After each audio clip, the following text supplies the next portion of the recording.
Hi, my name's Jeroen, author of the Clapham property blog. I'm going to tell you why you should never do a statutory periodic tenancy.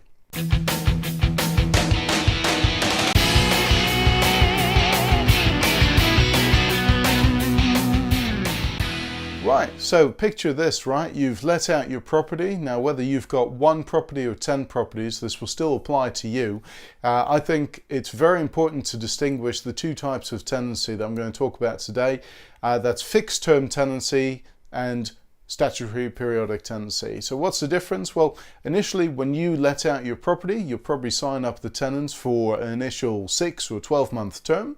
That's absolutely fine. But after that, a lot of people, they don't actually renew the tenancy. They just let it drift on the same terms that it did before. That's what we call a statutory periodic tenancy, and the tenancy just rolls on the same terms, month on month. Now, what that means is that the landlord will be required to give 2 months notice to end the tenancy, and the tenant will be required to give 1 month notice. You can see the problem with this. What if the tenant gives you 1 month notice in the middle of November? What will happen is the property will be available at the worst time of year, that's December, around Christmas time. It's statistically the least likely to find a tenant at a decent rent, so you're stuck with a void period over Christmas and most likely for the best part of January as well. Although there's a lot of people looking again in January, there's actually a spike in tenant applications.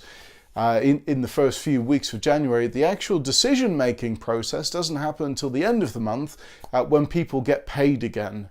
And once they commit to a property, i.e. pay a holding deposit and what have you, it takes another few weeks to move in. So realistically, you could very well be stuck with an empty property for 6 weeks and your new tenant will take until the middle of February to move in. Now that can all be avoided. Now, if you read my blog, you'll have seen my article from a few years ago. I tell you about the busiest times of the year. The busiest times for lettings are July, August, and September.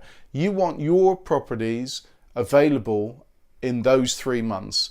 And especially August and September, those are very, very busy times, especially in London, where you've got a lot of new recruits coming in. There's students coming into the student rental sector, gobbling up private properties as well. You've got a lot of people joining graduate recruitment schemes from the big employers. You know, all the accountants, lawyers, they've all got their training schemes starting in September. So if those people have been recruited out of university, they will start their new jobs in September. So very, very big month for lettings. You want your property available in August, September, ideally, right? So how are we going to do that? Well, try and, if your property is currently on statutory periodic, try and issue a new fixed term so that it ends in one of those months. Now, that's not always possible, but you can work towards that. So by granting either a 6, a 12, an 18-month tenancy, try and get your property available in those few months because you do not want to get notice at a bad time of year. There are slightly more costs associated with issuing a new fixed term that I must tell you about, and that's the re-registering of the deposit.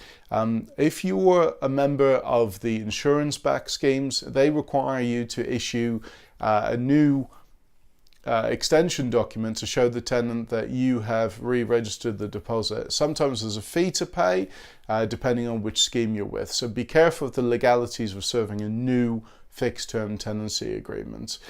So why would you do all this? Well, you want your property available at the best time of year. You don't really want to be at the mercy of your tenants to give you notice in November to move out over Christmas because it will cost you money in the long term.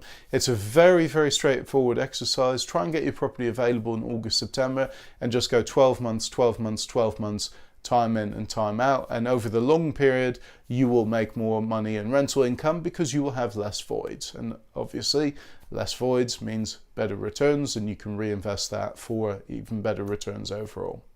So that was today's tip. Join me next time for another tip on video.